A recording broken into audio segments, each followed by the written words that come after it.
Today, we're going to talk about how to cite sources. Your first stop should always be an online academic database, like Galileo or JSTOR. You have access to these through your my.point.edu homepage on the right-hand side. Once you've located an article on JSTOR or Galileo, look for a button that says Cite or Cite this item, circled here in red. Clicking this button will bring up this screen, which shows you the correct MLA citation for your source. Note that on JSTOR, the date you access the page isn't included, so you'll have to add it, as I've done here. On Galileo, the button is a little bit harder to find. You can see it here, circled in red. Once you click Cite, you'll have to scroll down using the bar I've selected in green until you find the MLA citation, selected again in red.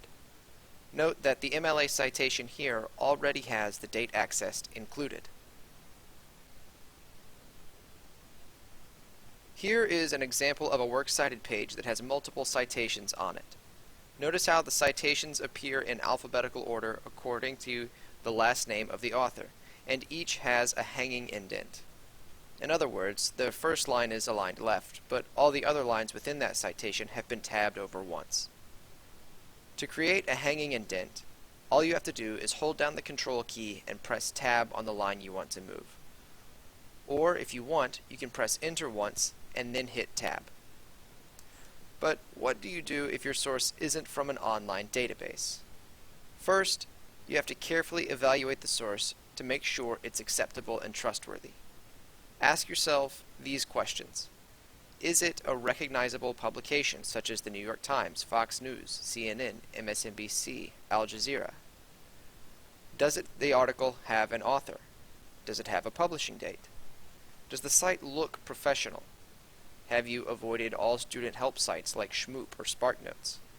If you answer no to any of these, you might not want to use the source, so be careful. Let's look at this source in particular. It's from a recognized publication, The Atlantic. It has an author, Kathy Gilsonen, and it has a publication date of April 2nd, 2016. So far, so good. If we decide to use this source, though, our next stop is the Purdue OWL. We can find the right page by going to Google and typing in Purdue OWL MLA citation and then clicking on the first link. That will bring us to this page. We scroll down until we find the guidelines for our source.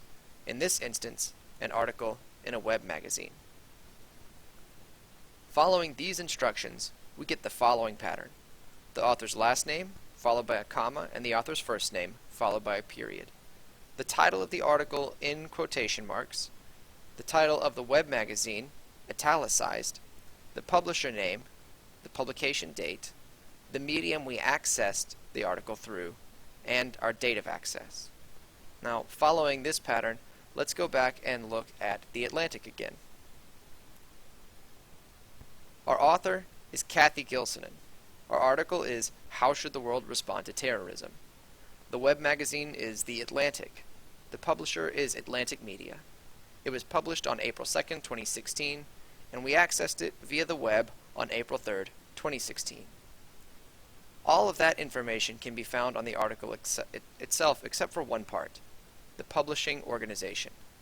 To find that, we need another tool, Whois. You can either access whois.icann.org or whois.net. Both of these will tell you about the publishing information. If we go to whois.icann.org and type in theatlantic.com, we get this. Here you can see that Atlantic Media is the controlling organization, so they are the publisher. You may wonder why that information matters at all, but it might be the most important part of the citation. For example, here is the whois.net page for the website martinlutherking.org. As you can see from the red box, the organization that publishes this webpage is Stormfront, a neo-Nazi white supremacist group. Obviously, the information they have on their website will be biased, racist, and false, so who publishes content is extremely important. I hope you've learned a lot from the How to Cite Sources video.